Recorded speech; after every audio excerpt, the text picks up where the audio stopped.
What's going on, fellas? Got the Niners game here up. What we're going to do here is we're going to go through a couple of plays, put it on YouTube. I'm going to continue the full game. If you want to join my Discord, just leave me a message, Geronimo22 on Discord. Same as my name here. Just send me a message. Let me know you want to join my Discord. Just a good place to talk ball, and I'll put these full-length videos there. So no, YouTube, the patience is a little bit thin for things over 10, 20 minutes. But, there you can probably get the full hour video of this thing. And I think this is a good game to watch. It's really tough for me as a Niners fan to watch this. I've been putting up some Kyle Shanahan content from an offensive point of view. Uh, we're going to watch this thing, and then we're also going to look at it from a defensive point of view because obviously Mike Macdonald has a nice little system. He's playing this big nickel system basically full time, and it's really good versus these hybrid offenses that I call personnel wise, where they're going to come out in 21, 12, and line up in a bunch of different formations. Well, this whole system is built off of a big safety sitting here, number 3 at rookie, and then 3 other safeties that can kind of work together in 2 corners. So it's kind of a nice little deal. All right. So take a look at it and go from there. And there's a lot of window dressing on every play. I think that's the thing that really stands out, that the defense is not affected by all these motions. I mean, they go from bunch to 2x2. They bring a guy over. He ends up becoming a 3x1 the opposite way. At the end of the day, they just run, it looks like an inside zone split play. We see it better from the end zone. But, I mean, the Seattle Seahawks are playing, looks like a too high shell. Nothing extraordinary here. Could be playing cover 2, could be playing cover 6, doesn't really matter. We're getting the double teams here, working up on the 2 interior players. I'm assuming he's going to work back to block him. He's going to come back to block him. These double teams will eventually get up to the backers, and then we get this. So this should be, I think he does get a little bit of a crease here and tries to get up in here. So it should be a decent run for a couple yards. I'll see on the next play how many yards we got. So let's take a look at it. Let's try to actually slow this down just a little bit. Hold on one second. So we can get more, get a nice little slow view. Kind of step it through.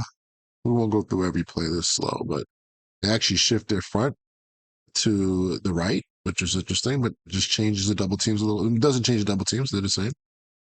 So we got the blocks, like I said. We got Kittle as the SIF block on the edge player. We got 44 working up on the backer. Not sure what's going to happen here. Looks like, not sure why he comes off his guy. And he basically, this guy should stay solid on, I think 77 should stay solid here. And then this tackle can come off pretty easy, but they both come off of him. And Kittle misses his block almost completely. And that's what lets the D tackle come through. And then we can look at 44. So this is a real good thing to see. If 44 is going up against this rookie safety gets underneath him, pushes him back, right back into the hole, and comes off and makes a tackle. So there's some poor execution on that play. I mean, I don't know how many yards we got, but probably could have been a lot more. Take a look. Let's look at the down and distance. That was only a 3-yard gain. I would think that would have been schemed up wise. They're playing a too high shell. We had the numbers. We just didn't execute the block. So that should have been a 5-yard gain, but it was a 3-yard gain. All right. So we go from 2x2, 3x1. Of course, that's going to happen a lot. Funny, in the Madden game, you get a lot of people doing the exact same thing. They're playing this big nickel front. We got the wide. We got wide techniques with our edges here. Oh, this is the pass players, right? So if you guys watched my videos that I put out recently, I talked about the Niners running these kind of like levels type of concept. And that's what they end up doing here on this play. So very first drop back play is we're going to get an in route here, a dig route here. Here's one of the motions out, runs back here. So this type of concept I talked about, and I kind of gave it a name of maybe, what did I call it? I forgot the name already. But Puma. Yeah, Puma. And then we're going to get the option route. I'm pretty sure It could be a forced outside release, so just a choice out, and then just a clear out, I'm sure, down here. I'm pretty sure Purdy's going to look here, come back to here. I don't think he ever looks here and then comes here. All right. So let's just take a look at it from an offensive point of view. It's actually, no, I remember watching this. He actually went to this side first. He went away from what I'm used to saying. Usually it's over here. And if that's the case, I'm pretty sure that McCaffrey is going to be against this. Looks like they're playing cover six. I don't see why he would not start there. He's just actually just running to the flat. I mean, I guess I don't know if he knows it's open. Now, there is a corner coming off here, so this would be a honey hole shot. But I don't know why we're not taking this opportunity down the sideline, but then we're just looking over here, so that's fine. I looked at when we see this from the end zone, Kittle's open. Now, maybe he can't see him because of the DTs, but Kittle's open. And then he comes back.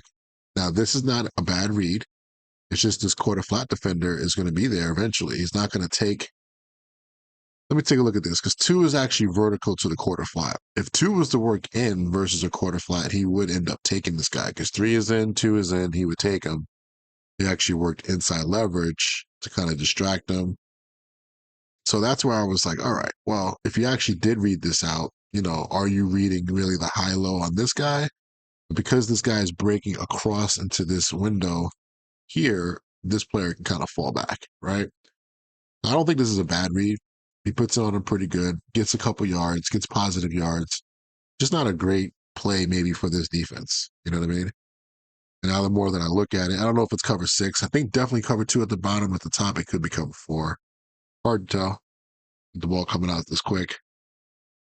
I won't say this quick, but just the reaction of the players is hard to tell sometimes. But we throw it up top. Don't get that much yards. Let's look at it again from the end zone. Just watching Purdy's eyes. No pressure really on this play. I think this is pretty good. I mean, these guys are playing a defense and sitting in it. They're making no checks whatsoever.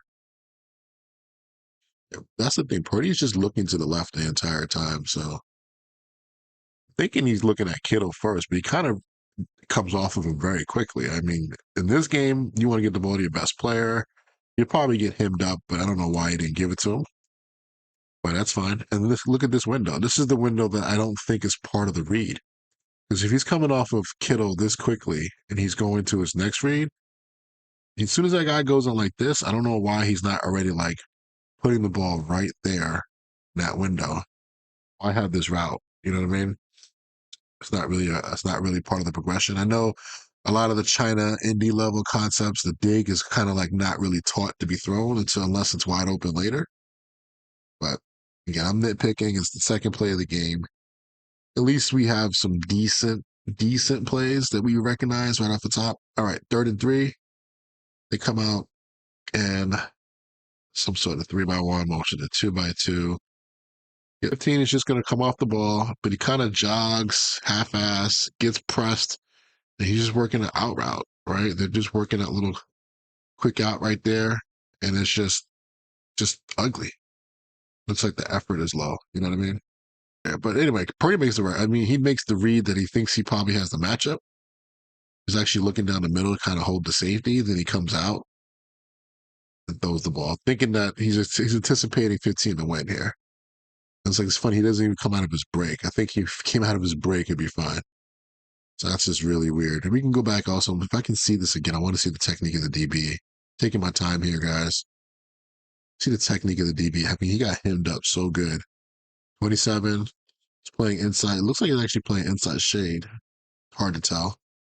Real patient. Receiver doesn't really give him much. He actually 2-hand jams him. The receiver doesn't give him anything good off the ball. He just kind of stands up and just does that and just raises up. And DB this is not a good position for a DB. His hands are out. He's pretty high himself. But 15 just gets out muscled on the jam. And that just throws him off. That's just bad ball. That's what Debo used to do. That's where we're missing Ayuk, in my opinion. We're missing. I don't think Pearsall can do that either, but we're missing that receiver that can get off a press. And that's how a lot of teams have beaten the Niners over the years, is that in the playoff games, We don't care if you're coming out in compression sets. We're going to press. You're on the ball. You're getting pressed. Doesn't matter if you're lined up tight. You know what I mean? So that looks like poor effort, in my opinion. All right. So that was the first series. Spent a lot of time on that. Let's go to the second one. And this is just weird. I mean, they have a look. I mean, look at this gap, man. Like, I would. I mean, I understand this is how teams will line up to this. They consider this the run strength, so we're putting a three technique there. The 2-eye is here. I mean, look how wide we're still keeping our 9. I mean, look at all these. Look at all this space, right? It's crazy. But hey, and they attacked it the right way. It's a good play call. We got the numbers, right? Let's see what happens here with this first block. Okay. That's a win for the offense. I'll say that's not bad. It's kind of a stalemate. Nothing wrong there. 13 is going to come down on 44. Let's see what happens. I mean, they're kind of patty caking, right? This is not, there's no hard collision here. It's just, well, that's just real soft, but whatever. Nobody really wins that. The double team does a good job of knocking this guy down, but he fights through. Maybe he came off too soon on his backer, but he's winning. I mean, offense won this rep. They're watching this right now in their film room. I'm trying to figure out, like, how do we not get to this hole? C-Mac, like, there's space there. He, like, jumps and trips. He, like, jumps up and trips over somebody. Like, you see that foot in the air? It's like, it's like he got kicked. He might have got kicked by this tackle. I think somebody kicked him. When I look at this, I think somebody like literally just kicked him right there. I think I see the foot right there. You see it? I think he got kicked, and then I can't understand how a premier running back doesn't get through this hole with more oomph and just not let that bother you, bro. Like, that's crazy. So anyway, 2nd and 8 now, right? The running back's out so quick. He's getting out to the flat as the control for this dagger play. So I'm pretty sure we're going to get the vertical and then the dagger. That's exactly what I expected. So you only run this because you think, you're trying to beat a certain coverage, right? You're probably trying to beat what? I would like dagger versus quarters. I would like dagger versus maybe cover 2 if you want to work the high-low. I'm thinking split field safety dagger, right? So I don't know why he doesn't throw this. This is called. I just think he doesn't have the confidence to zip this thing in there with anticipation. I know this guy's coming over, but that route he's not going to get it. And then the receiver starts jogging after he runs. Just annoying. Let me just take a look at this one more time. If he throws it now, he's not looking over there though. Like, he came off of it so early. Like, when does he look to the left? Left to defense. Right. He's looking at it now. He knows the route's coming. I just feel like this is just, maybe I'm not understanding the coaching point here, but why are you not throwing this? I can't wait to see some of these quarterback guys talk about this. Like, is this not open? If it's not, then just throw it right here. Right? Just weird. His clock is just sped up. Because if I have go back and look at when he's taking his drop, look at his drop real quick. His footwork should tie to the routes, right? 1, 2, 3, boom, pitch up maybe and throw, right? Maybe that's what he should be thinking. If not, throw it to the flat. Maybe he feels this guy right here in front of him, and he just says, you know what? It's almost like in his mind he made up that he was going to run. Let me take a look at this one more time for the end zone. He feels the sim pressure. He feels the 5-man pressure. I'm just going to pretend I can kind of feel this guy coming right down my barrel. I'm just going to kind of go. That's what it feels like to me. Now that I look at it some more, looks like he kind of predetermined. I'm not throwing this. I don't have the zip also to kind of like fit that in there without throwing it on a perfect timing. So, all right. So what was that? Hold on. Down and distance. This is 3rd and 9. We're gonna get some exotic fronts probably. Not really. Just give him a normal wide 9 front, 2 high shell. I got nickel in there now. We'll look at the defense real quick. I mean, if you don't think this is not like basically, if this is the passing shape at the bottom, so this would be cover 9, it looks like. Playing a cover 2 to this side, cover 4 to that side. All right. Yeah. So the route concept here was kind of the big question mark to me. I look at this, let's see what they do. 2x2. So we get kind of a wrap concept, traditional style with the pivot and a dig. The dig is sloppy in my opinion, but it's okay. I don't think it's open anyway. And on the backside, we get the swirl route concept with a little, sure we're getting a check release here. Check release. Oh, he's looking for the inside to help out.